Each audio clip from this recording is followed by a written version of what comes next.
kemudian ada pajak atas konsumsi barang atau pembelian barang, namanya pajak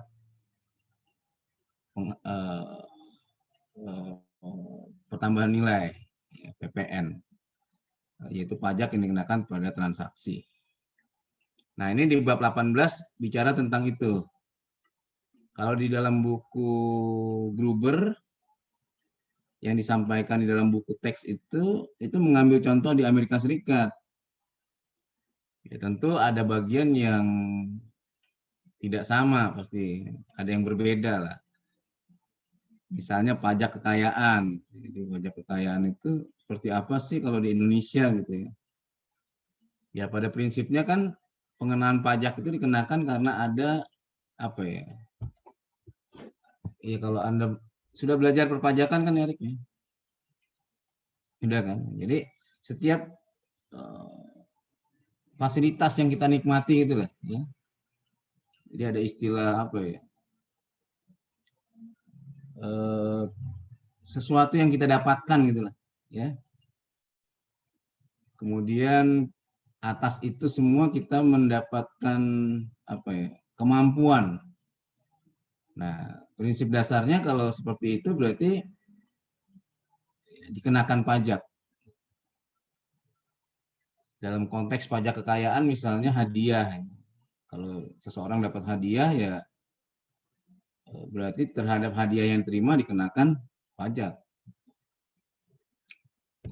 Seseorang mendapatkan hak waris yang mengakibatkan asetnya bertambah misalnya. Berarti kan kemampuannya bertambah. Nah, terhadap itu ada pajaknya. Kalau dia berwujud, nah kalau di Indonesia pajak atas aset seperti tanah itu baru dikenakan yang namanya PBB kan, pajak bumi dan bangunan. Pengelolaannya di Indonesia sekarang tidak lagi dikelola pemerintah pusat. Ini sudah menjadi pendapatan dari daerah masing-masing. Pengelolaannya termasuk penarikannya. Nah, ini akan berbeda gitu, akan berbeda di satu negara dengan negara yang lain. Nah, itu bagian yang pertama ya. Bagian yang kedua, nah ini yang baru menjadi tema sentralnya bagi mereka yang belajar public finance sebetulnya, yaitu persoalan kalau pajak itu dikenakan kepada seseorang ya, karena adanya misalnya transaksi. Pertanyaannya itu pajak itu beban pajaknya ditanggung siapa? Beban ya, beban pajak itu ditanggung siapa? Apakah ditanggung oleh pembeli ataukah ditanggung oleh penjual?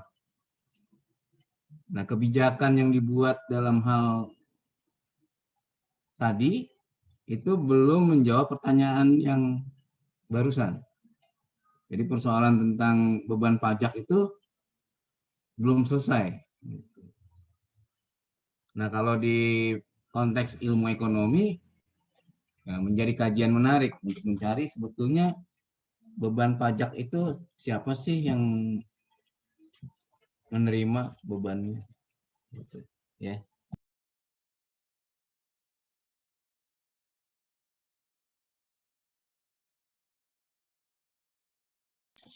Ya, jadi nah itu baru masuk ke bab 19. Kalau dalam judulnya namanya tax incidence. Ya artinya beban pajak. Kita terjemahkan sebagai beban pajak. Mengapa tax incidence? Ya karena orang ingin tahu sebetulnya beban pajak itu siapa yang menanggung. Itu highlightnya kira-kira ya. Dan kalau kita lihat di dalam struktur nanti akan berbeda-beda. Pajak itu sebenarnya siapa sih yang lebih banyak menanggung? Nah ini termasuk kepada materi yang lalu. Materi yang minggu lalu itu ada bicara tentang asymmetric information. Jadi pihak yang sangat kuat dengan yang lawannya secara ekstrim sangat lemah, ya yang akan banyak menikmati adalah yang sangat kuat. Kalau monopoli dengan konsumen, ya sudah bisa kita pastikan ya bahwa yang sangat diuntungkan adalah yang monopolis. Kalau oligopolis ya yang sangat kuat. Ya. Oligopolis yang sangat kuat itu sangat mendominasi pasar. Nah, di dalam persaingan sempurna baru dianggap sama. Tidak ada, kalau persaingan sempurna itu tidak ada asymmetric information. Karena semua informasi adalah sama. Tapi kita tidak menjumpai di dunia nyata persaingan sempurna, itu persoalannya. Sehingga nanti yang muncul adalah pasar yang barangkali bersaing tapi tidak secara sempurna. Misalnya persaingan monopolistis dan sebagainya. Oke, itu saya kira ya bahan yang akan kita pelajari di hari ini, dan saya akan masuk ke PPT dulu.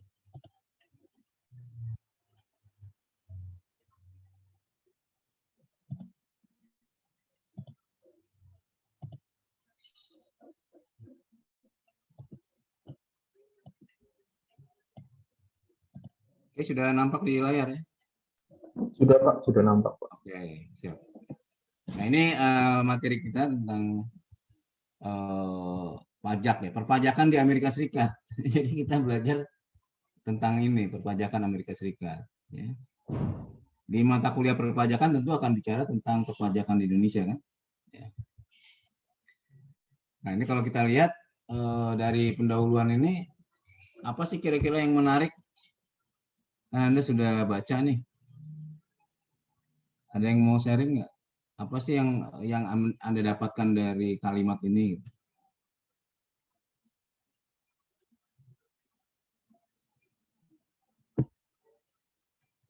Ada yang mau komen?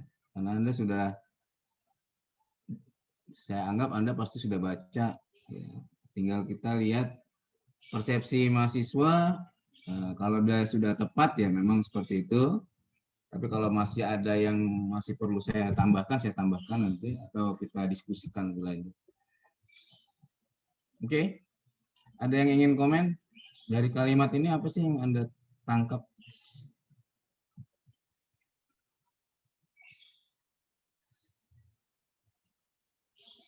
Silakan. Mau coba Pak? Mau Ya, coba. silakan. Kalau dari yang saya tangkap dari slide ini, menurut sepemahaman saya itu pajak itu bisa jadi dua alat Pak. Untuk alat politik sama alat kebijakan. Alat politik itu kalau di sini itu diilustrasikan sebagai proses pemilihan ya, proses pemilu gitu Pak. Nah, jadi kalau di pemilu ini pajak itu dinaik turunkan sesuai dengan periode pemilunya. Mungkin gitu sih Pak. Iya, oke, boleh. Bagus itu, bagus. Ya. Ada yang lain? Ini tadi Erik sudah masuk ke praktek di dalam perpajakan, mengkombinasikan antara pajak sebagai instrumen fiskal, tapi termasuk instrumen politik. Dimasukkan, ada unsur pertimbangan politis dalam masalah perpajakan. Oke, ada yang lain? Baik ya, jadi saya kira untuk sementara kita mengatakan memang seperti itulah kenyataannya ini. Jadi pajak itu kalau kita lihat di dalam kebijakan pemerintah itu merupakan instrumen fiskal. Ya, ya. Jadi kalau kita ada dua, fiskal dan moneter, kebijakannya menjadi kebijakan fiskal dan kebijakan moneter, maka tools kebijakan fiskal salah satunya adalah pajak. Jadi pajak itu ya bisa dimainkan, dinaikkan, bisa juga diturunkan, tergantung tujuan yang ingin dicapai. Dari sisi fiskal berarti pajak yang ditambah ya karena ingin pengeluarannya bertambah. Karena sumber dari belanja adalah dari pajak. Jadi kalau kita mendengar kalimat bahwa sumber belanja adalah dari pajak, itu bukan berarti pajak adalah satu-satunya, tapi pajak adalah yang terbesar. Jadi ada juga PNBP, tapi itu pasti jumlahnya tidak penting, tidak signifikan. Jadi ilmu keuangan publik itu menyingkirkan dulu tentang PNBP. Masih dalam konteks belanja dan pendapatan. Jadi pendapatannya kita kecilkan saja dari pajak, bukan dari yang lain. Pendapatan yang dari pajak inilah yang menjadi sumber dalam membiayai belanja negara. Nah, tentu dalam hal belanja negara, semakin besar belanja negara makin bagus. Karena kalau belanja negara makin besar, berarti kan kebutuhan masyarakatnya makin banyak dipenuhi. Beda dengan perorangan. Kalau perorangan itu hemat, bagus. Tapi kalau negara, dia tidak hemat, dia belanja sesuai dengan kebutuhan dari masyarakatnya. Jadi Erik tadi mencoba memasukkan bahwa fiskal itu instrumen. Ya. Pajak itulah instrumen dari fiskal policy, kebijakan fiskal. Tetapi ada tetapinya. Pajak yang dinaikkan ya, dalam hal ingin melakukan pembiayaan atau membiayai belanja, ini kebijakan yang tidak populer. Kalau kebijakan yang populer yang mana? Yang pajaknya diperkecil. Jadi kalau dalam pemilu, menjelang pemilu, ya nggak ada pemerintah yang naikin pajak. Kalau ada yang menaikkan pajak, ya nggak populer. Ya.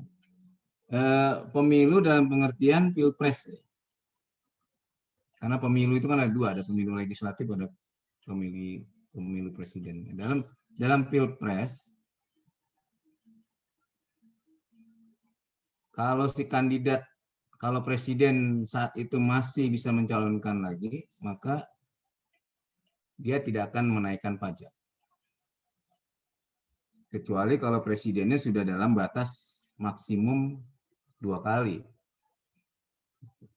Di Amerika Serikat dan di Indonesia misalnya diatur presiden itu hanya 2 kali, berarti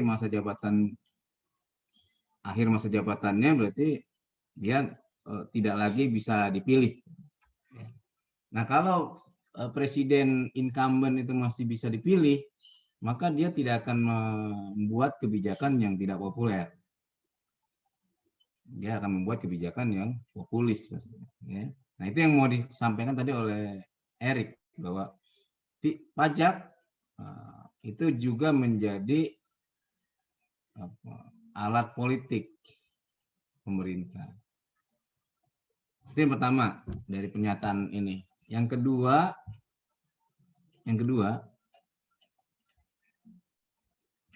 pajak yang ditunda kenaikannya, ya, itu akan menjadikan beban pemerintah makin besar dalam hal melakukan tugasnya sebagai melakukan belanja negara. Dalam tugas pemerintah dalam menyelesaikan persoalan masyarakat kan dilakukan melalui belanja. Nah, kalau pajaknya tidak dinaikkan atau bahkan diturunkan misalnya secara ekstrim gitu, maka akan menjadi beban di tahun berikutnya. Nah, dalam pandangan ekonomi ini sudah diduga. Nah, sekarang supaya pemahaman mahasiswa terhadap kebijakan pajak ini makin lengkap, saya bikin simulasi atau pertanyaan yang mudah dijawab. Pertanyaannya begini, apabila suatu negara menurunkan pajak, ya, menurunkan pajak, menurunkan pajak itu kan berarti uang di dompet orang itu menjadi bertambah banyak kan? Betul nggak itu? Ya. Jadi kalau yang tadinya dia harusnya bayar pajak 2 juta karena pajaknya diturunkan menjadi 1 juta misalnya, maka uang 1 jutanya yang harusnya bayar pajak sekarang masih di dompet. Itu yang saya katakan, di dompetnya uangnya bertambah banyak. Walaupun nominalnya nggak berubah, tapi sisanya masih banyak, 1 juta. Nah, pertanyaannya adalah apakah mereka akan membelanjakan uangnya secara penuh, misalnya 80% dari 1 juta itu, atau dia menahan belanjanya. Dari 1 juta itu dia tahan hanya 20% maksimum. Kira-kira yang mana yang dipilih? Yang belanja 80% dari 1 juta itu, atau kelompok yang kedua? Kelompok kedua tuh, iya sih belanja, tapi saya tahanlah 20%. Saya nggak mau lebih dari 20%. Itu kelompok yang kedua. Menurut Anda, kalau Anda ditanya, Anda termasuk kelompok yang mana? Kelompok 1 atau kelompok 2? Kalau pajaknya diturunkan. Akan belanja penuh, Pak, karena pajaknya kecil. Ya, Mita sudah jawab tadi, dia akan belanja penuh, Pak. Ya, ada 1 juta kelebihan itu tadi, saya akan belanja 900.000 misalnya, atau saya belanja 950.000. Oke, itu praktek yang terjadi memang seperti itu. Ada pendapat yang lain?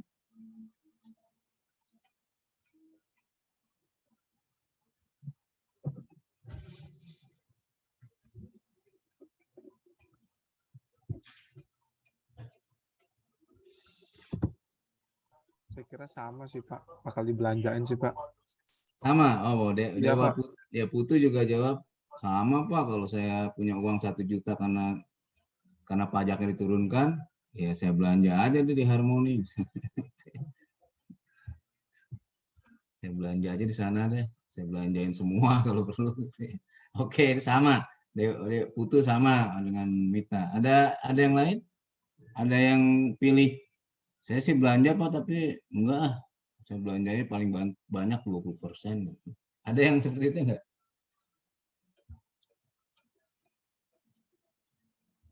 Oke, ya.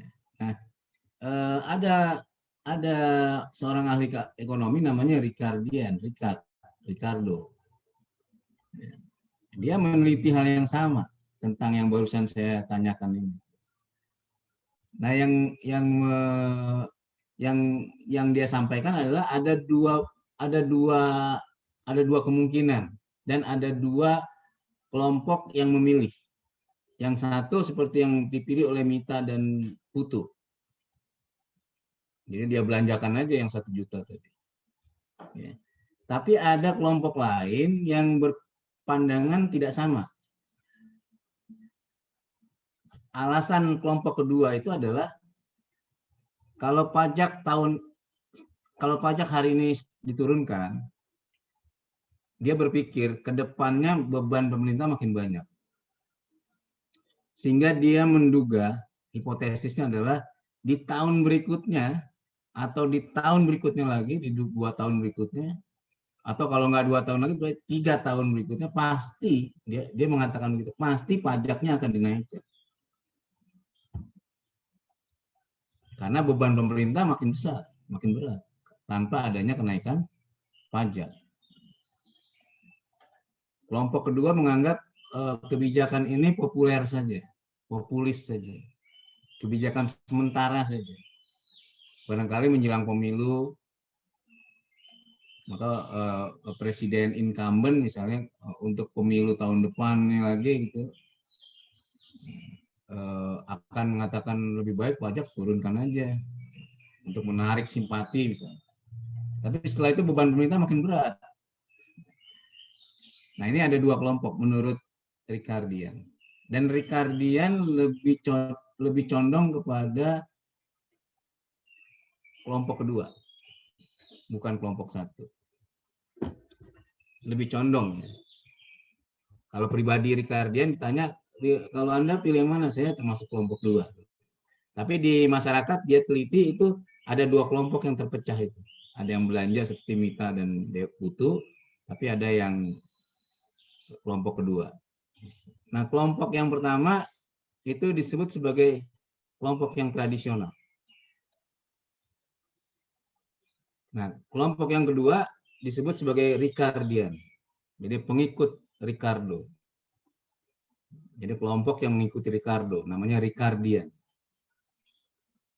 Nah, sekarang Ricardo atau Ricardian ini ada di Amerika Serikat. Jadi sudah diteliti kalau di Amerika Serikat itu kalau pajaknya diturunkan, maka mereka nggak langsung belanja lebih banyak. Justru mereka akan menahan konsumsinya. Karena dia sadar di tahun berikutnya jangan-jangan pajak akan naik. Jadi mereka bersiap-siap, tapi tidak belanja lebih banyak. Lebih banyak dia simpan. Nah, di Amerika Serikat itu lebih banyak Ricardian. Jadi orang Amerika itu nggak langsung belanjakan uangnya kalau pajaknya diturunkan. Dia tahan. Nah, di negara-negara berkembang, ini studinya Ricardo ya. Di negara-negara berkembang berarti seperti Indonesia, yang terjadi adalah tradisional. Jadi kalau di negara berkembang pajak yang diturunkan mereka happy. Mereka belanja lebih banyak. Nah, kalimat di George Bush yang kita ambil di kalimat ini, nah, ini kan berarti George Bush sedang memainkan pajak sebagai alat politik, ya. Betul ya? Dia menjanjikan ada pajak baru nggak? George Bush tahun 88 kampanyenya ada pajak baru nggak? Nggak ada. Tapi di dalam praktek setelah terpilih ada nggak pajak yang dia kenakan? Ada. Ada. Sehingga akhirnya masyarakat nggak memilih George Bush pada pemilihan presiden 5 tahun berikutnya. Dia kalah dalam pemilihan Pilpres di Amerika Serikat. Setelah periode 1 dia menang. Dia menjadi presiden di periode pertama, tapi gagal di periode yang kedua.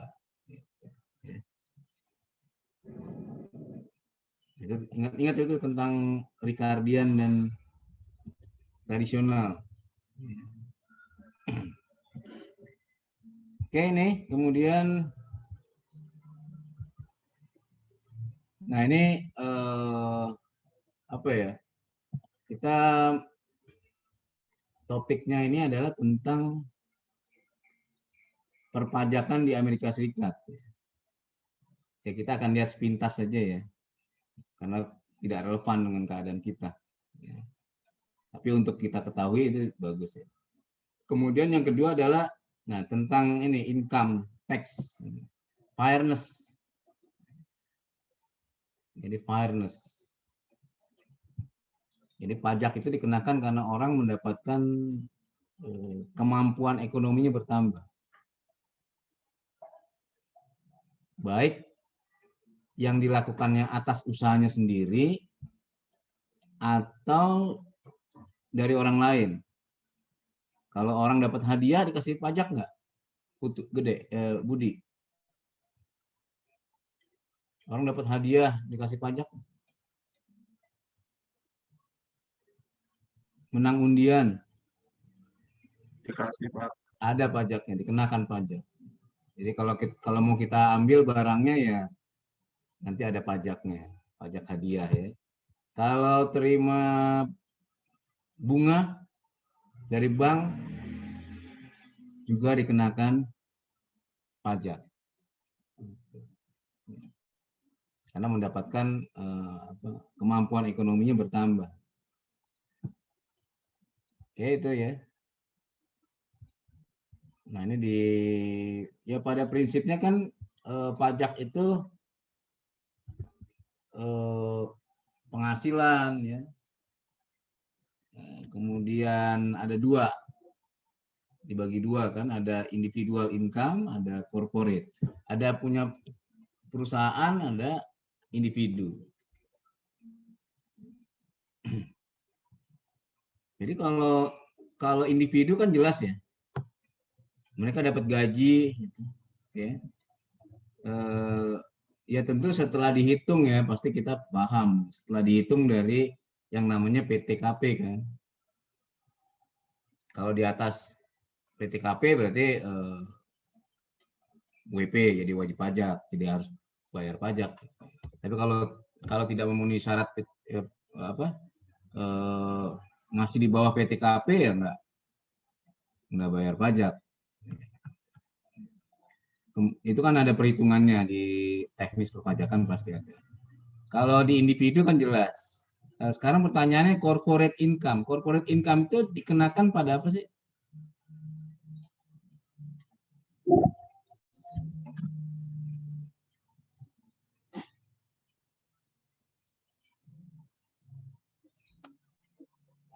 Sebentar saya ini dulu ya.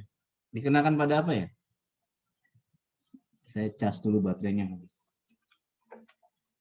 Jadi perusahaan kan dikenakan pada labanya. Laba bersih.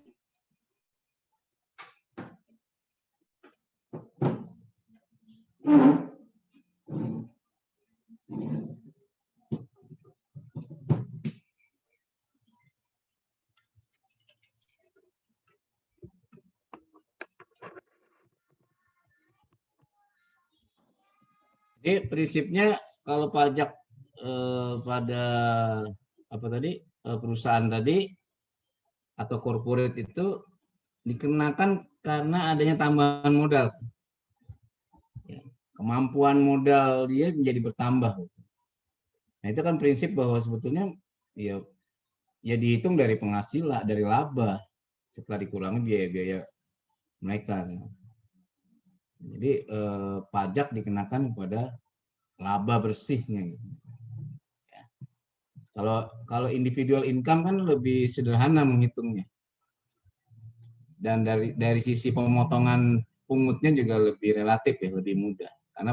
Karena payroll atau gaji mereka itu kan sudah terlihat secara nyata. Jadi kalau pegawai negeri bisa udah kelihatan dia dapatkan penghasilan berapa. Ya. Kalau dia pegawai di swasta juga kelihatan penghasilannya berapa. Betul kan gitu ya?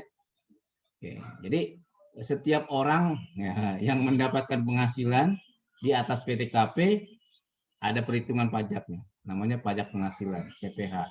Atas gaji ya pasal 21 misalnya. Ya, umumnya seperti itu. Menghitungnya tentu ada angkanya kan, berapa persennya. Secara itu lebih sederhana ketimbang dari corporate. Karena kalau corporate nanti dia akan lebih sulit, relatif lebih sulit ya, lebih kompleks. Apalagi kalau perusahaannya itu nggak satu, dia punya anak perusahaan, gitu kan ya. Kemudian dia bisa memperlakukan beda antara penjualan anak perusahaan dengan penjualan kepada perusahaan lain. Bisa nggak terjadi itu, Erik? Bisa. Bisa. Ya. Jadi di atas kertas dengan apa yang di atas kertas dengan di atas meja beda. Siapa yang tahu? Jadi kalau ada anak perusahaan induknya pasti jual lebih murah, lebih mahal. Lebih murah kan? Iya. Supaya anak perusahaannya itu dapat kemampuan lebih besar. Tapi kita nggak tahu di atas kertas dengan di atas meja. Bisa beda kan? Nah itu kita susah. Belum kalau anak perusahaannya ada di luar negeri. Atau induknya ada di luar negeri, lain lagi. Nah, yang namanya perusahaan cangkang. Nah, mereka secara naluri alami mereka menginginkan pajaknya kecil. Itu secara alami begitu. Sehingga para manajer dan akuntannya mencari cara bagaimana caranya supaya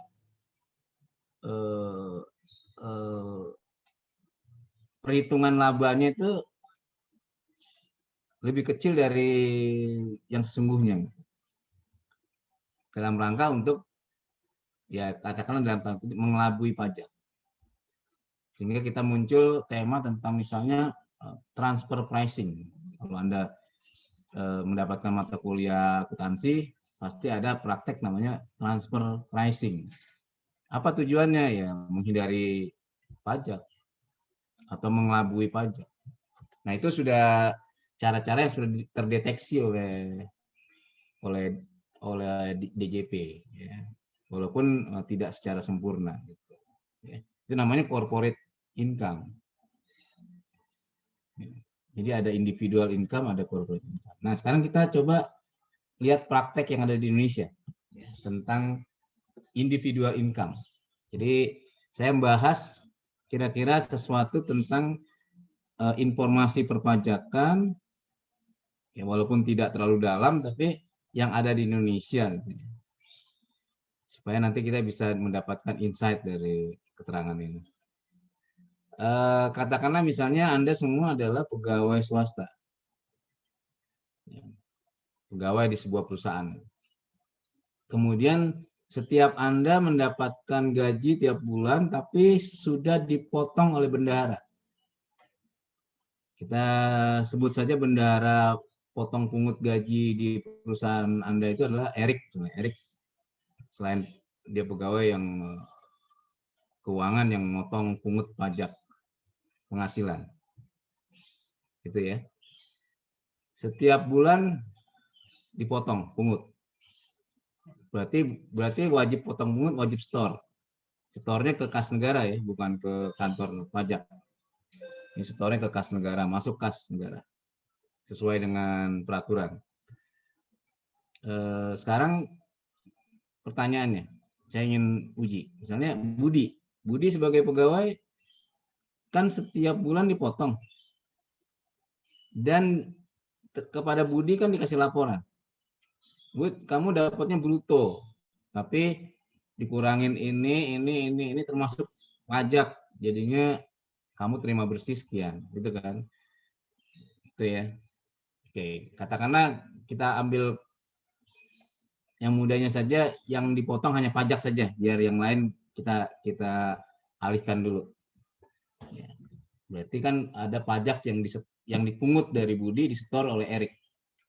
Pertanyaannya gini, di awal tahun berikutnya, di Januari 2023 nanti, itu Budi punya kewajiban, wajib untuk melaporkan. Jadi yang melaporkan bukan Erik, tapi Budi. Budi sudah dipotong uangnya, diambilin uangnya, tapi masih ada kewajiban lagi, wajib lapor. Terakhir SPT itu Maret, tanggal 31. Jadi sampai sebelum Maret itu udah boleh dilakukan. Karena Erik ngasih dokumennya dari Erik ya. Jadi Budi tinggal buka laptop, masukin angka-angkanya ya sekitar 25 menit lah. Ya. Saya kira pasti ada salah-salahnya jadi diulang lagi. Katakan 20 menit. Malas memang. Ya, karena Budi menganggap saya kan udah dipotongin uangnya. Masa suruh wajib lapor lagi? Saya nggak mau lapor, tapi nggak bisa. Karena pasti perusahaan minta, Erik Budi laporan pajaknya mana? Jadi tagih-tagih kayak nagih hutang gitu. Bahkan dijapri oleh Erik malah. Bud, di tempat kita cuma kamu yang belum lapor pajaknya. Waduh, gue kan udah dipotong. Masih suruh wajib lapor juga. Iyalah, gitu kan. Malam ini terakhir loh. Waduh, malam ini terakhir. Jadi setengah marah, setengah ngambek. Nah, pertanyaan saya. Kenapa sih masih wajib lapor?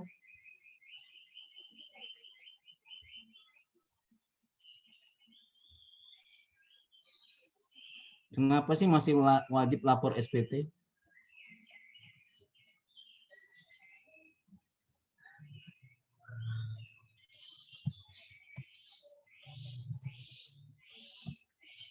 Karena kredit pajak bukan, Pak?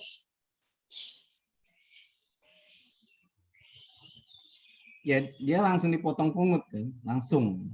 Jadi Erik sebagai bendahara itu langsung potong pungut aja. Jadi yang menyetorkan bukannya Budi, yang menyetorkan ke kas negara itu Erik, karena dia langsung potong pungut.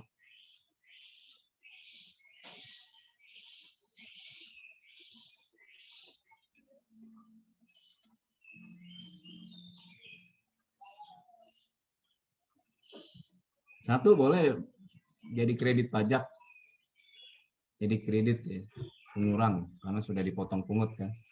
Perusahaan tuh punya catatan bahwa kami udah nyetor ke kas negara sekian loh.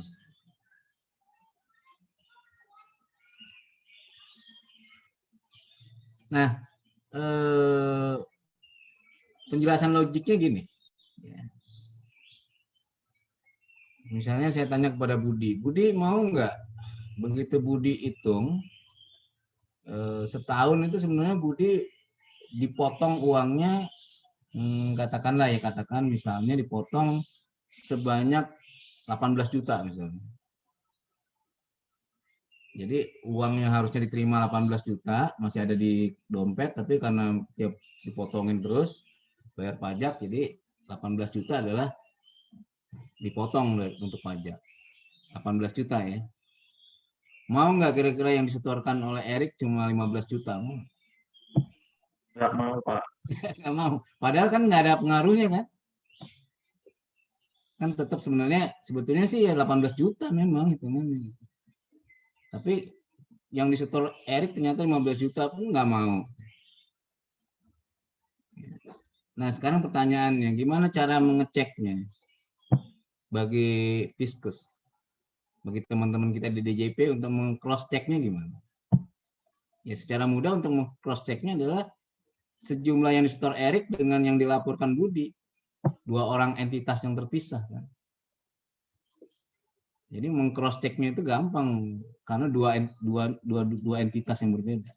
Satu Budi, dua Erik sebagai bendahara. Kalau Budi nggak mungkin ngelaporin kurang bayar. Pasti sejumlah yang dia potong, dia pelototin angkanya. Jadi begitu masukkan laporan, terpotong 18 juta. Ya petugas pajak tinggal meng-cross check aja. Sebetulnya yang Erik setor berapa sih? Nah ini praktek-praktek ini dulu sering terjadi. Yaitu potensi pajak itu dimainkan oleh bendahara yang ada di perusahaan. Anda bisa bayangkan kalau perusahaannya jumlah pegawainya ratusan ribu, ya, jumlah perusahaannya jumlah pegawainya jutaan orang, berarti pajaknya berapa ratus miliar, ya, perusahaan-perusahaan besar. Kalau perusahaan-perusahaan kecil ya tentu dia tidak terlalu seperti itulah barangkali mau melototinnya. Tapi kalau perusahaan-perusahaan besar dia kan bisa di cross check. Jadi itu permainan-permainan penggelapan pajak itu sudah diantisipasi lah. Nah, yang masih perlu kita tambahkan adalah mensosialisasikan ini kepada pegawai yang dikenakan pajak penghasilan. Jadi kalau Fiskus Direktorat Jenderal Pajak mensosialisasikan seperti ini di pegawai-pegawai yang dikenain pajak kan mereka pasti akan senang hati kan, ya, untuk melaporkan pajak supaya dia tahu bahwa uang yang saya bayar itu berguna buat orang lain dan tidak dipotong oleh atau tidak dimainkan oleh bendahara. Jadi seperti itu kira-kira. Ya. Nah itu yang krusial di individual income sebetulnya. Jadi kewajiban untuk melaporkan dalam SPT. Nah yang tadi saya sebut kekayaan di Indonesia belum terlalu tapi nanti di cross check dengan kasus perpajakan terakhir yang ada di mata kuliah perpajakan ya. Yang saya tahu perpajakan di Indonesia itu kekayaan itu belum seperti yang ada di luar negeri menghitungnya. Ya. Paling tadi kekayaan itu misalnya dari warisan, dari aset yang semakin lama value-nya makin tinggi. Misalnya kalau tanah yang ada di Jalan Sudirman misalnya, itu kan pertambahan harganya itu sangat fantastis dari tahun ke tahun. Ya, berarti kan dia seharusnya mendapatkan kemampuan yang lebih tinggi kan dari sisi itu. Ya. Tapi dalam kasus harus dilihat. Jadi jangan langsung tidak identik orang mendapatkan warisan kemudian kemampuan ekonominya bertambah, itu tidak identik. Sepanjang kalau dia jual, iya dia pasti mendapatkan pajak, pasti kena pajak waktu dia jual. Ya, karena di notaris nanti dipersyaratkan adalah pembayaran pajak waris, pajak atas waris. Tapi setelah ditransaksikan kan itu. Nah ini yang menjadi kendala di kota-kota besar seperti ini karena pajak kekayaan itu misalnya tanah itu diberikan misalnya pajak bumi bangunan tuh masuk ke dalam pajak kekayaan. Nah, sekarang ini pajak bumi bangunan sudah masuk ke daerah.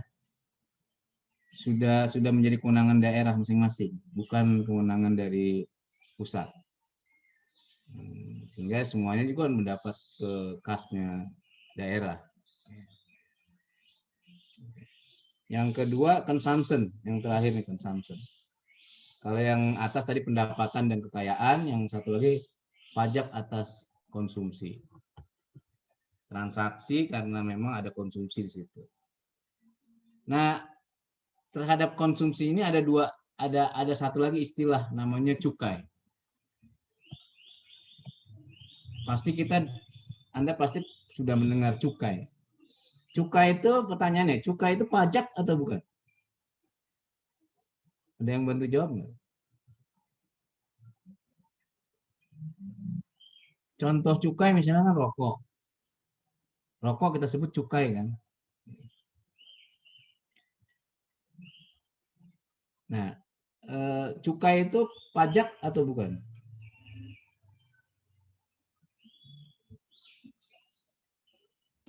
Pajak, Pak, termasuk. Iya, betul. Ya, cukai. Gimana, Erik?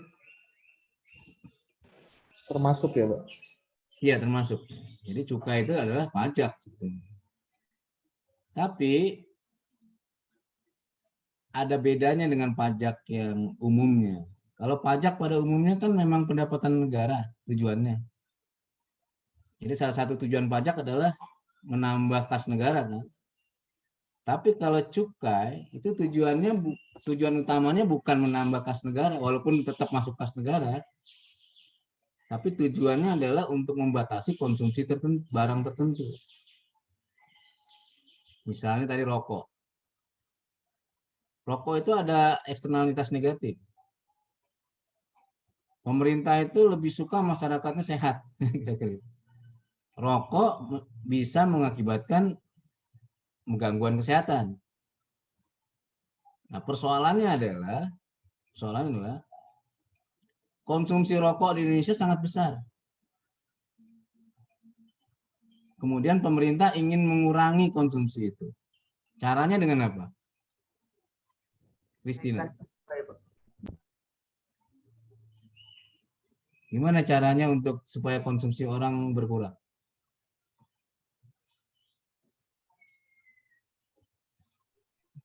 Ya dengan menerapkan pajak tersebut, Pak. Iya, dengan mengenakan pajak yang besar. Nah, tapi kurang etis kalau kita sebut sebagai pajak deh. Karena tadi, masa negara mengambil uang dari konsumsi orang-orang yang potensi 2 tahun berikutnya menjadi sakit gitu. Padahal kalau sakit dia akan mengeluarkan biaya lagi loh. Cenderung miskin gitu. Orang sakit itu kan cenderung kekayaannya berkurang kan. Masa orang yang kekayaannya cenderung berkurang, potensi berkurang, ditarik lagi uangnya gitu. Yang pantas kan dibantu gitu. Itu logiknya gitu. Oleh karena itu penamaannya untuk konsumsi rokok bukan pajak, tapi adalah cukai. Ada nggak konsumsi lain yang kita sebut dengan cukai? Ada nggak? Selain rokok. Kalau di Indonesia ada nggak? Misalnya apa? Minuman itu Pak, etil Iya, yang mengandung etil tuh, alkohol. minuman yang mengandung alkohol dalam kadar tertentu ya. Itu juga disebut cukai. Jadi tujuannya pemerintah supaya orang mengurangi harganya jadi naik. Nah itu pajak terhadap konsumsi. Ya.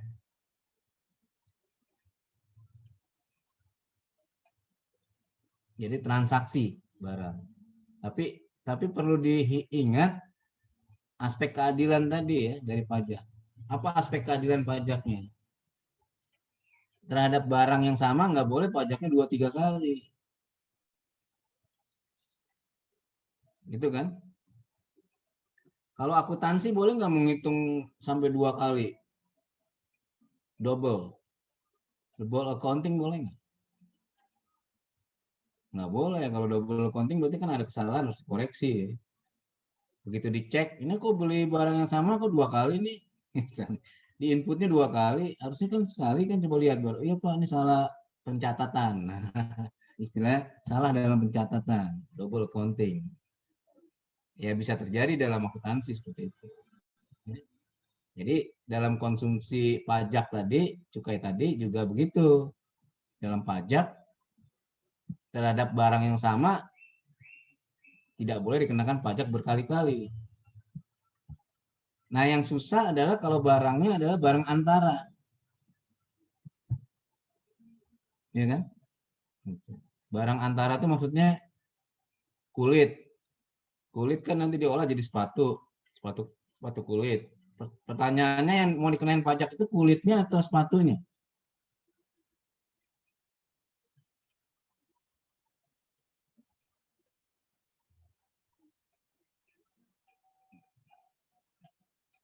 Ya berarti prinsip dasarnya kan kulit yang tadi sudah dikenain pajak melekat ke kulit jadi sepatu kan harusnya dihilangkan pajak kulitnya itu.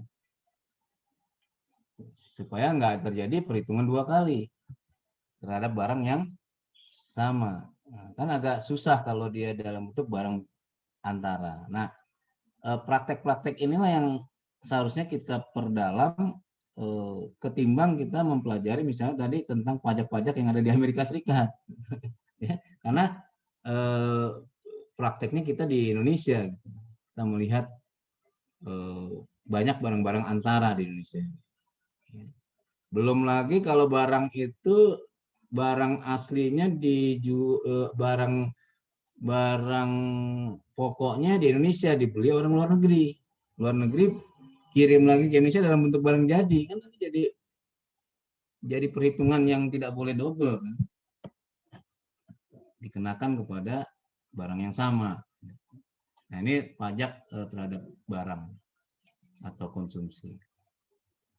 Yang kedua, pajaknya ini tentu terhadap barang-barang yang baru kan. Betul nggak? Vicky. Supaya nggak double-double kan berarti harus dibatasi kan. Misalnya rumah. Terhadap pembelian rumah dari developer ada pajaknya kan. PPN 11%, sekarang 11%. Ya, dari 10% ke 11% berarti naik kan? Naik nggak? Ya, naik berarti. Naik 1%. Ya. Populer atau tidak populer? Tidak populer. Dibutuhkan nggak oleh negara? Pasti. Mau negara sekarang kesulitan karena adanya COVID ini kan. Nah, kalau kita masukkan tadi ke penjelasan Erik tadi menjelasin bahwa fiskal Pajak adalah instrumen fiskal, tapi juga jangan lupa dia adalah instrumen politik. Ya. Tapi pemerintahan Pak Jokowi udah berapa periode? 2. Jadi nggak ada beban. mau tidak populer kayak gitu. Karena memang tidak ada lagi perpanjangan kan. Jadi sudah 2 kali, sudah maksimum. Lain hal kalau misalnya nanti ada presiden yang baru terpilih ya. Nah, coba diingat-ingat saja nanti. Ini kan kita akan ada Pilpres di 2024. Nanti kita coba lihat ya, siapapun yang terpilih. Seandainya ada diskusi tentang kandidat presiden, kalau pertanyaan soal pajak dia akan menjawabnya seperti apa. Anda harus amati dari situ ya. Nanti kalau ada apa sih namanya, dialog ya, dialog yang dari KPU tuh mempertemukan kandidat presiden, calon presiden ya. Nah, coba kalau pertanyaannya soal pajak, nah, kita pengen dengar juga nih kandidat presiden diminta pendapatnya tentang pajak, bagaimana cara, karena ini kebijakan yang publik yang sangat penting. Tapi jangan lupa, Erik jangan lupa, tentu dia menjawabnya ada unsur pasti fiskalnya, ada unsur politisnya, jangan lupa. Jadi kita mahasiswa, Anda mahasiswa yang belajar ini dengan cermat nanti akan bisa mendengarkan dengan teliti ya. Oh ini masuk wilayah politik udah ini. Anda pisahkan dengan yang akademisi. Ya. Tapi dalam praktek nggak bisa dipisah. Ya. Ini kan dalam buku teks kita pisah, tapi dalam prakteknya kita nggak bisa memisahkan antara fiskal polisi dan politik. Ya. Oke, itu terhadap konsumsi. Jadi rumah baru yang dikenakan ya 11%. Tapi kalau rumah second ada pajak PPN lagi? Ya nggak mungkin. Karena sudah sekali dikenakan. Paling pajak pembelian antara penjual dan pembeli. Ya. Itu kan karena kenapa? Karena pembeli mendapatkan aset, tambahan aset, sehingga wajar dia mendapatkan apa? Pajak, ya kan? Benar nggak, Vicky? Iya, Pak. Ya, kira-kira masuk akal nggak? Orang beli dikenakan pajak, masuk akal nggak? Orang beli rumah second dikenakan pajak terhadap pembeli 5%, misalnya. Masih wajar nggak? Masuk akal? Masuk akal karena kemampuan ekonominya kan bertambah kan. Kalau beli rumah second berarti kan kemampuan ekonomimu bertambah, ya kan? Sehingga dikenakan pajak kan. Terhadap pembeli, terhadap penjual dikenakan pajak nggak 5%? Budi? Ya dikenakan pajak. Kenapa? Ya Anda kan dapat kemampuan dari uang itu kan Anda berarti kemampuan belimu bertambah. Maka definisi pajak adalah diberikan kepada mereka yang memiliki kemampuan lebih atau mendapatkan sesuatu yang mengakibatkan kemampuan membelinya bertambah. Nah, itu dikenakan pajak. Oke, sampai di sini ada komen, pertanyaan, silakan.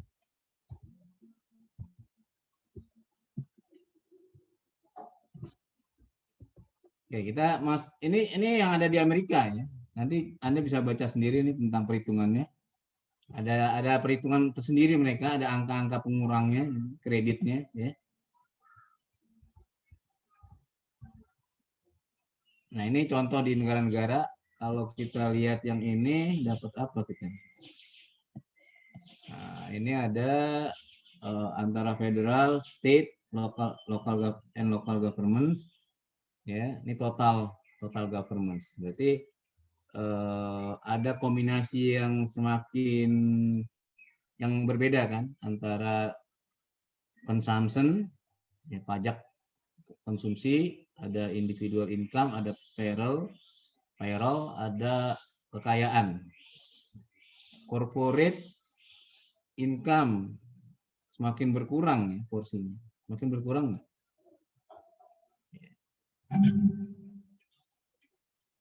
Ya berarti kombinasinya banyak konsumsi sekarang ya.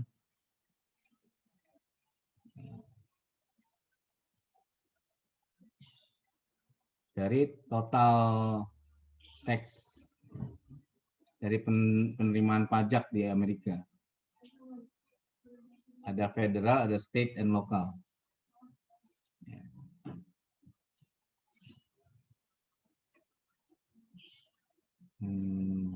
Oke, jadi ada kombinasi yang jelas sih konsumsi bertambah. Kalau konsumsi bertambah, indikatornya berarti yang kita bisa lihat apa ya? Pajak atas konsumsi bertambah, artinya apa itu?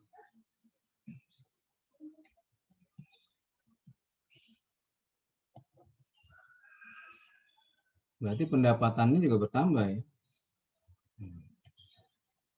Jadi ini hanya bicara tentang kombinasi yang berbeda saja. Oke. Kemudian yang gambar ini, apa nih gambar ini? Oke, kita besar. Oh, antara negara. Di negara-negara atau internasional. Di Norwegia misalnya dengan Meksiko. Kayaannya paling sedikit. Jadi yang paling besar konsumsi. Ya. Paling besar konsumsi. Jadi pajak konsumsi ini yang besar. Pembelian atas barang itu yang dikenakan pajaknya besar.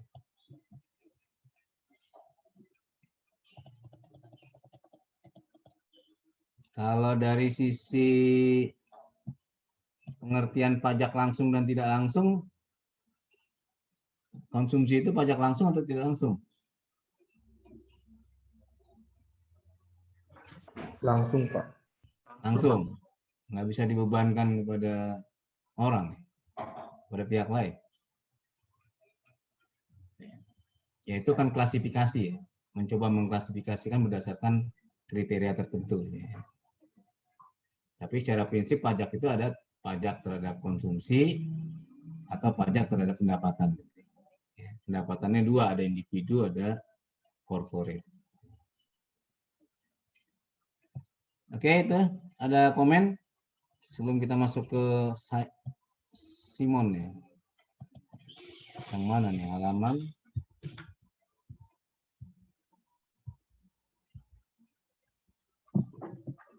Fairness ya, fairness.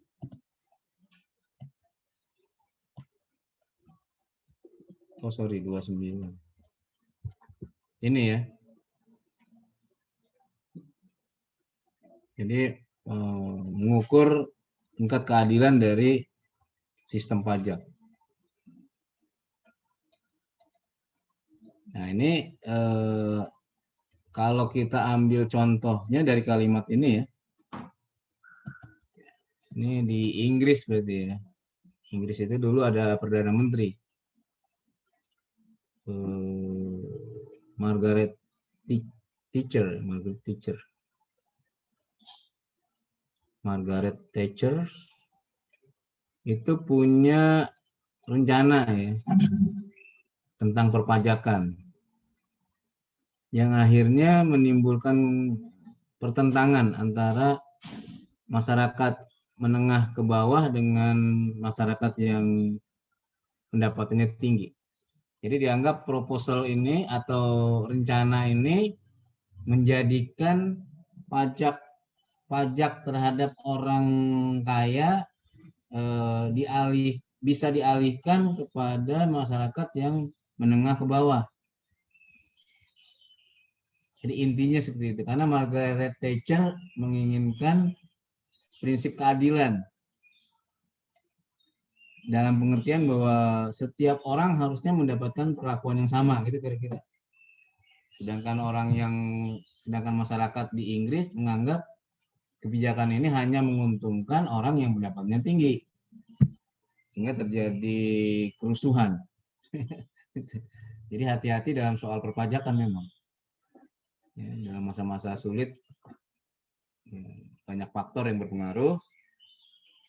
Nah, pajak itu bisa menjadi faktor pencetus timbulnya kerusuhan. Nah, itu terjadi di Inggris tahun 90-an. Akibatnya dia ya dicopot kalau nggak salah. Karena ada kerusuhan itu dianggap dia nggak berhasil. Perdana Menteri. Oke, jadi bagaimana cara mengukurnya? Nah, ini ada tunjuknya kan. Ada dari marginal rate tax rate dan average tax rate. Kalau di Amerika itu mengukurnya. Jadi dilihat dari apa? Dari marginnya atau dari rata-ratanya. Nah, sekarang kita lihat dulu ke fairness-nya. Fairness-nya itu kan berarti sistem keadilannya. Sistem keadilannya itu adilnya seperti apa? Nah, ada istilah vertikal, ada horizontal. Vertikal tuh begini kira-kira. Yang kelompok pendapatannya tinggi dengan kelompok pendapatannya rendah. Semuanya misalnya sama-sama bayar pajak. Ya nggak mungkin disamakan. Kalau sama berarti nggak adil. Secara vertikal begitu. Orang yang pendapatannya tinggi ya bayar pajaknya harus tinggi. Nah, kalau horizontal itu orang yang dalam batas yang sama harusnya sama pajaknya. Jadi kalau pendapatannya kurang lebih sama, berarti harusnya bayar pajaknya sama dong, nggak boleh beda. Nah, itu horizontal. Tapi apakah kriteria vertikal dan horizontal itu 100% memuaskan orang? Ya nggak mungkin. Tapi dengan membuat kriteria vertikal dan horizontal paling tidak ada metode yang dipakai dalam rangka membuat keadilan. Kan orang itu dinilai kebijakannya kan bukan dari hasil akhir ya, tapi prosesnya juga bisa dilihat. Jadi proses pemerintah menginginkan adanya keadilan pajak itu melalui dua sistem tadi, vertikal dan horizontal. Itu alat ukurnya. Nah, kalau menurut Anda kira-kira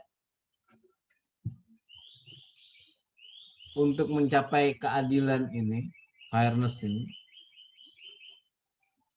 kira-kira sarannya apa terhadap pajak kita? Dengan sistem apa sih pajak kita mau dipakai?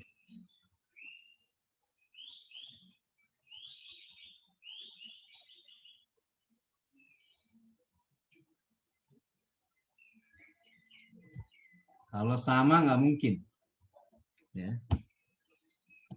Kalau pakai sama nggak mungkin. Karena prinsipnya semua orang nggak sama. Tapi adil bisa juga sama. Tapi kalau sama belum tentu adil.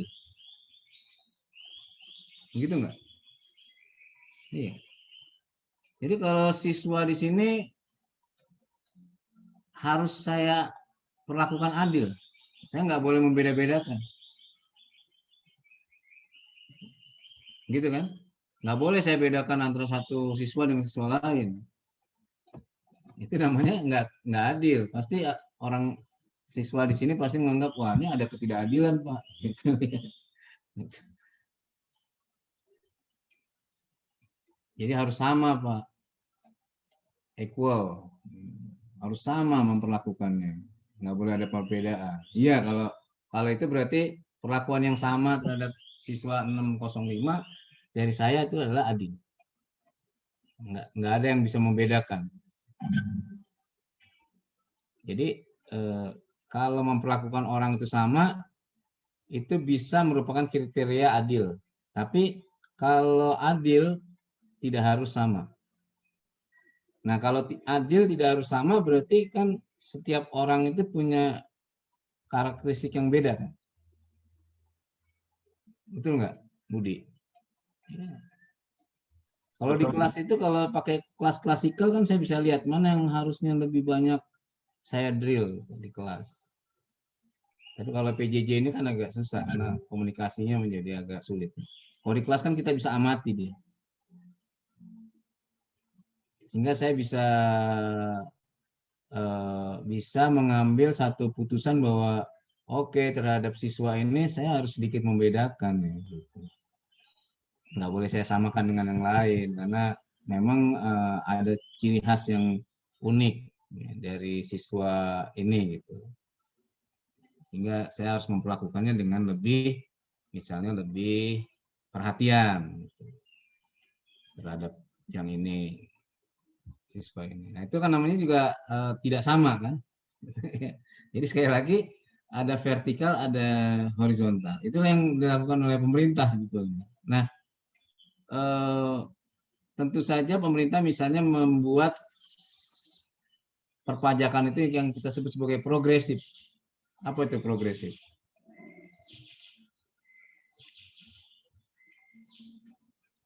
Progresif itu berarti apa? Berarti kan kemampuan orang yang lebih secara ekonomi harusnya membayar pajak lebih. Ya, Pak. Nah, itu progresif. Tentu dengan tarif yang menyesuaikan dengan kondisi progresifnya. Oke, oke. Sekarang untuk diskusi bisa nggak Anda ambil contoh progresif teksting seperti apa contohnya?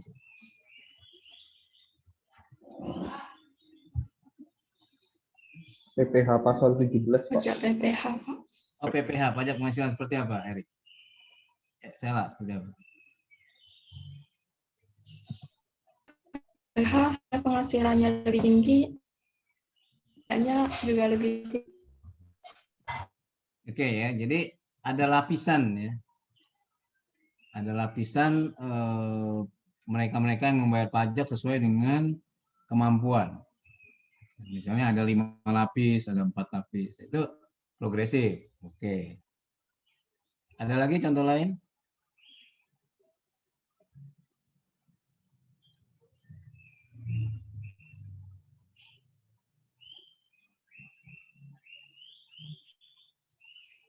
Misalnya pajak terhadap kendaraan.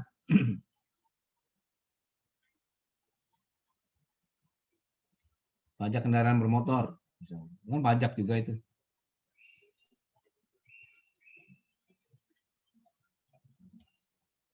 Bisa, boleh nggak dibedakan? Pajak mobil kedua, ketiga, keempat, boleh nggak dibedakan? Boleh. Boleh, Pak. Boleh. Itu namanya progresif kan. Jadi kemampuan orang itu tidak sama. Orang yang punya 2 mobil nggak sama dengan orang yang punya 1 mobil. Cara ekonomi begitu cara ukurnya kan. Orang yang punya mobil di rumahnya ada 4 ya nggak boleh sama. Harusnya kan gitu. Tapi kan tidak semuanya diterapkan hal yang sama. Jadi setiap daerah tidak menerapkan peraturan yang sama terhadap progressive tax ini. Itu juga yang terjadi di negara-negara lain kan, karena tergantung situasinya. Kalau daerah yang menganggap bahwa banyaknya kendaraan yang ada di satu tempat itu mengakibatkan eksternalitas negatif, misalnya. Berarti sekarang pemerintah daerahnya menginginkan orang itu terbatas dalam membeli kendaraan bermotor, mobil ataupun motor, roda 2 atau roda 4. Maka membatasi orang membeli nggak mungkin.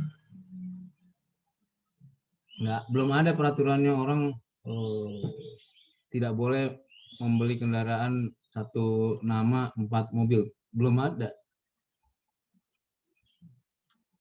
Dan kayak sepertinya sih nggak ada. Tapi pemerintah menggunakan misalnya pajak progresif untuk menahan itu. Sehingga pajak kendaraan pertama normal, tapi pajak kendaraan yang kedua misalnya naik 200% misalnya. Yang seharusnya dia bayar 5 juta misalnya, Tapi pajak kedua dia harus bayar misalnya 12 juta. Kalau masih mau beli lagi boleh, tapi pajak kendaraan yang ketiga itu pajak yang harus dibayar itu menjadi misalnya 22 juta. Jadi orang makin lama makin ini jadi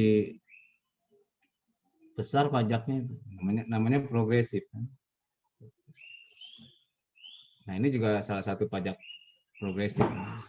Itu termasuk dalam konteks fairness, rasa keadilan. Nah, tadi seperti yang dicontohkan di Inggris, kalau ada kelompok masyarakat yang menganggap dalam pengambilan keputusan perpajakannya tidak adil, itu bisa menimbulkan hal yang sangat besar, yang namanya kerusuhan. Nah, ini yang perlu kehati-hatian. Ya. Oke, ada pertanyaan? Kalau tidak ada, kita lanjut sedikit kepada Simon.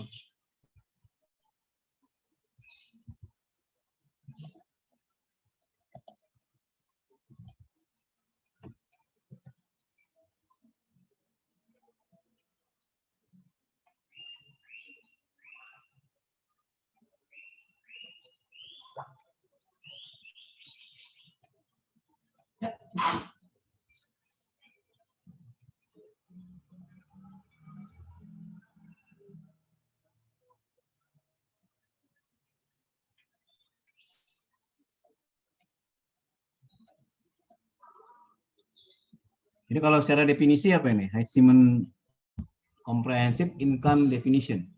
Ya. Berarti terhadap apa sih? Jadi yang dikenakan itu adalah kepada mereka yang apa? Punya resources, ya. Sumber daya. Ya, yang sumber dayanya banyak, powerful gitu. Ya. Berarti dianggap dia lebih mengkonsumsi lebih banyak. Nah, jadi kemampuan bayar itu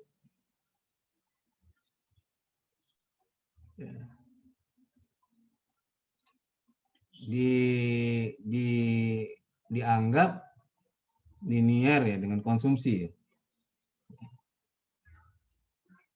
Ability to pay, ya, kemampuan untuk beli. Nah, Simon ini mencoba untuk melihat apa ya? Dari pendapatan, dari pajak penghasilan, melihat basis dari ya, pajak penghasilan untuk menentukan pajak penghasilan paling tidak menurut Simon.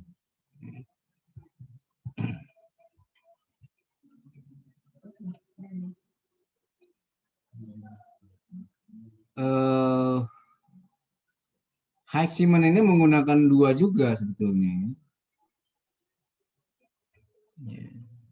yaitu tentang tadi horizontal dan vertikal juga.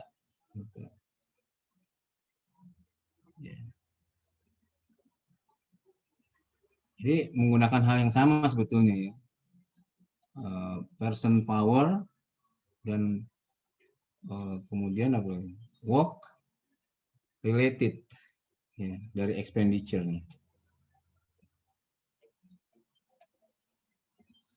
Jadi dia mengkategorikan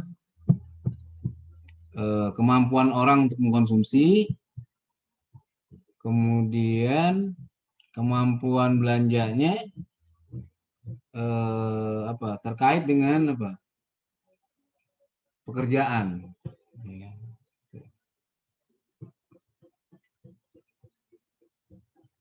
Jadi ini faktor yang sulit atau yang perlu di apa ya? Menjadi apa semacam challenge ya. Tantangan lah. Jadi untuk mengukurnya itu tantangannya adalah tadi ya, yaitu bagaimana cara untuk menentukan kekuatan orang dari mengkonsumsinya itu gimana melihatnya atau berkaitannya dengan besaran pengeluarannya yang terkait dengan pekerjaan atau bergantung dengan pekerjaannya. Jadi untuk melihat itu satu tantangan tersendiri. Kelihatannya mudah tapi nggak sederhana, ya.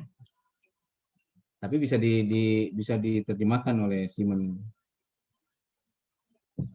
Misalnya gitu, misalnya kita ambil contoh di slide berikutnya. Tantangan pertama misalnya adalah bagaimana caranya untuk mendefine, membuat satu putusan, kemampuan individu untuk membayar pajak gimana? Kan berarti harus ada kriteria. Kalau di Indonesia misalnya pakai PTKP, ya, itu ya bisa untuk menentukan itu. Ya. PTKP. Nah, kalau di dalam kita ambil contoh yang ada di Indonesia ya, karena Indonesia kan negara demokrasi, kemudian beragam budaya maupun agama, tapi yang mayoritas Islam. Ya. Nah, dalam Islam itu ada konsep zakat. Zakat itu pengurang pajak. Jadi kalau sudah bayar zakat itu menjadi kredit, ya, jadi pengurang pajak.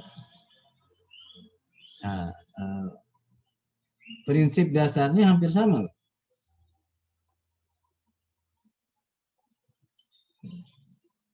Prinsip dasarnya hampir sama. Prinsip dasarnya adalah mereka yang mampu itu membantu mereka yang kurang.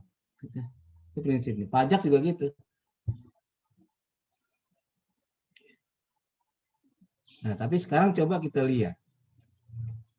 Kalau zakat ada PTKP, kalau pembayar pajak ada PTKP, kalau pembayar zakat ada nggak kriterianya? Yang mana?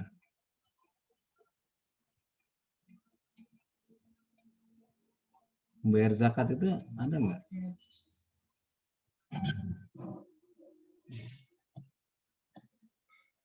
Yang kedua,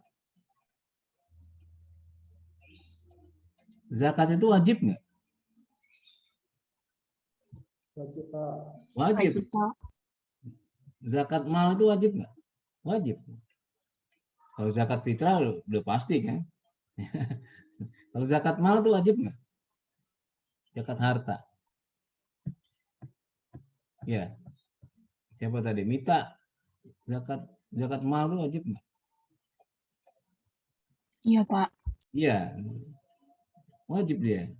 Tentu dengan perhitungan tertentu ya. Jadi dalam zakat dan pajak itu ada irisannya gitu. Nah ini hampir sama. Kedua, kenapa orang taat bayar pajak?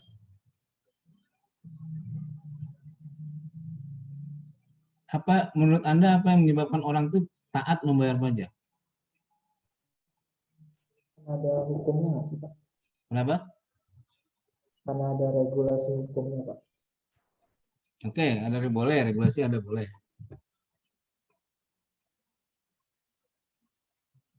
Ketaatan ya, ketaatan orang, kepatuhan orang bayar pajak. Jadi salah satu kepatuhan orang bayar pajak karena pajak yang menjadi kas negara itu dibelanjakan untuk kemakmuran rakyat nih, gitu, kelihatan. Karena pajak dibangun tamannya menjadi lebih bagus. Karena pajak dibangun jalan nggak ada yang lubang-lubang.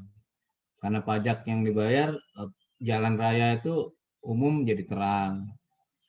Ya. Karena pajak yang dibayar di setiap jalan itu bagus penataan taman kotanya. Karena pajak yang dibayar transportasi menjadi lebih baik. Karena pajak yang dibayar misalnya tempat itu nggak menimbulkan bau lagi. Karena pajak yang dibayar nggak ada kejahatan yang tinggi. Jadi semakin pajak dibayar itu orang merasakan manfaat. Nah kalau itu yang dirasakan maka orang taat bayar pajak. Pertanyaannya, kenapa orang taat bayar zakat?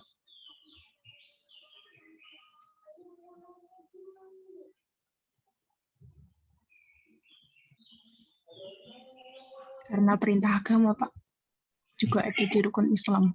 Ya, kenapa ada ketaatan orang perintah itu?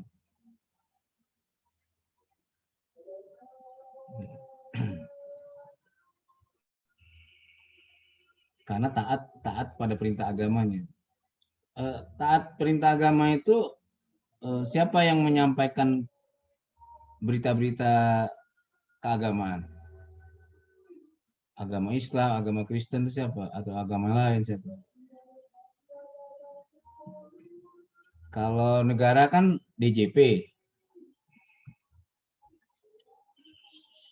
Kalau agama siapa yang punya peranan? Mita.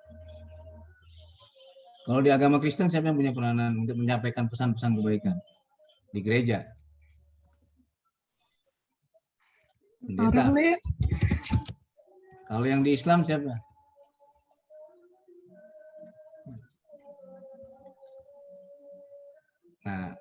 Nah ini yang saya maksudkan, para pemuka agama manapun itu mensuarakan kebaikan.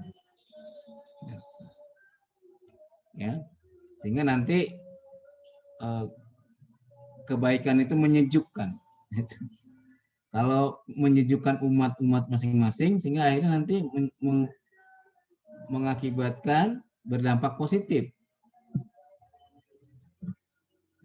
bagi seluruh masyarakat lintas agama. Karena pesan kebaikan dari gereja, dari masjid, dari tempat-tempat ibadah lain itu menyampaikan hal yang sama tentang kebaikan dan dipraktekkan masing-masing. Nah dari sisi ini sebetulnya ada irisan antara zakat dan pajak. Sehingga pajak nggak menzolimi. Pajak itu nggak menyakiti orang, bukan. Sama seperti zakat. Nggak ada yang berani mengatakan zakat itu menyakiti orang, membuat orang menzolimi, nggak ada. Nggak mungkin berani. Tapi ada orang yang mengatakan pajak itu menyakiti masyarakat, mengambil uang masyarakat. Nah, karena pemahaman tentang pajaknya itu yang belum sempurna, kan. Nah, kalau itu tugasnya dari DJP itu bisa menyampaikan pesan-pesan kebaikan tentang perpajakan. Pemuka agama menyampaikan pesan-pesan kebaikan dalam hal zakat dan bantuan-bantuan lainnya, kemanusiaan dan sebagainya. Nah, semuanya punya peranan masing-masing. Ya. Sehingga tidak perlu dipertentangkan antara pajak dengan zakat. Kalau dalam agama Islam itu ada zakat. Itu. Besarannya pun ditentukan. Ya. Amil zakatnya juga ada syarat-syaratnya. Penerima zakatnya pun ada syarat-syarat, enggak sembarangan terima. Tata cara pengumpulannya pun ada. Etika dalam pengambilan zakat pun ada. Etika untuk amil zakatnya pun diatur sedemikian rupa. Ya, di dalam agama Islam dijelaskan secara komplit. Ya, karena Indonesia itu penduduk mayoritasnya agamanya Islam. Ya, jadi dia menerapkan zakat misalnya untuk lingkungan umat Islam. Disampaikan bahwa zakat itu sebagai satu kewajiban bagi pemeluk agama Islam. Zakat fitrah maupun zakat mal. Nah, ini yang saya kira perlu ada pemahaman yang sama tentang zakat dan pajak. Karena zakat itu membantu dari orang yang mampu kepada orang yang miskin. Kalau ini terlaksana secara baik, sempurna, negara akan merasakan manfaatnya. Dengan pajak pasti juga.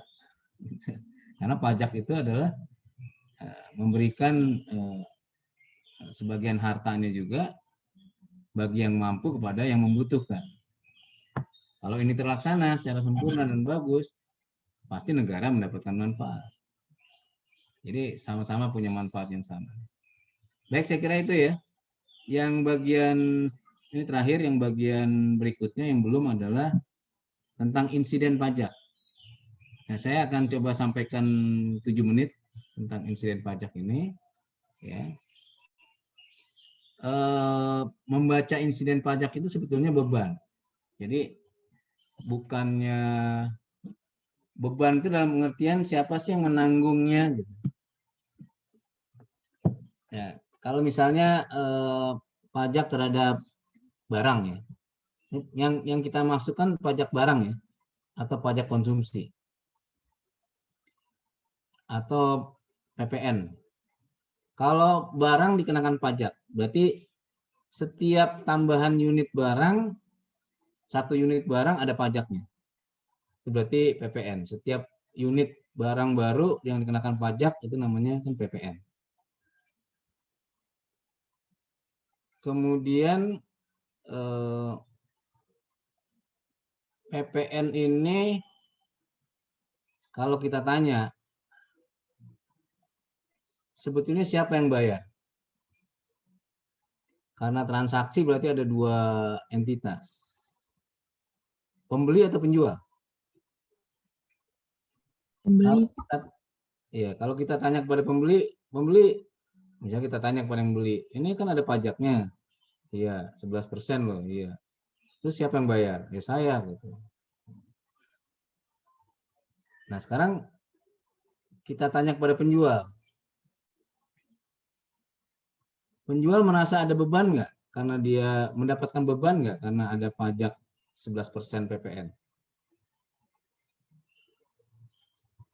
Nah, kalau kita tanya kepada penjual, penjualnya juga mengatakan yang sama. Iya, saya menjadi beban juga dari pajak itu. Nah, dari mana bebannya? Karena ketika pajak harganya naik ya. 11% dari harga. Kalau harga barang itu menjadi tinggi dari yang seharusnya, reaksi konsumen gimana? Ada nggak yang menunda pembelian? Ada. Jadi kalau orang beli itu, Pak, saya harga ini berapa ya? Harganya 200 juta. Oh, 200 juta. Tapi masih belum PPN loh. Loh, ada PPN-nya berapa? Katakanlah misalnya 10%, jadi 220 juta jadinya. Ada nggak orang yang akhirnya nggak tertarik beli? Karena dia willingness to pay-nya 200. Kemampuannya 200. Akhirnya dia nggak jadi beli. Karena harganya di atas harga dasarnya, harga jualnya. Karena plus PPN tadi. Nah, akibatnya berarti apa nih? Pembelian berkurang. Sekarang kita balik.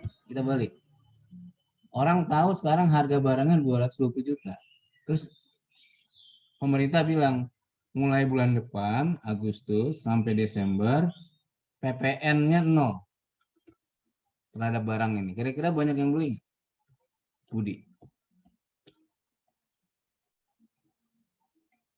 Banyak, Pak. Banyak yang beli. Yang tadinya menunda sekarang beli. Karena merasa insentif. Terdorong.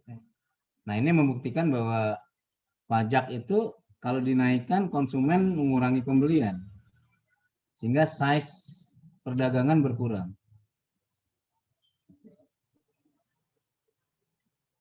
Kalau bagi produsen, penjualan berkurang artinya apa? Widya. Barangnya jadi nggak laku ya, Pak? Ya, jadi barang nggak laku. Kalau nggak laku apa konsekuensinya?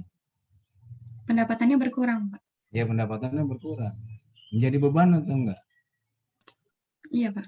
Menjadi beban. Nah, beban bagi produsen adalah ketika pendapatannya berkurang. Karena transaksinya berkurang.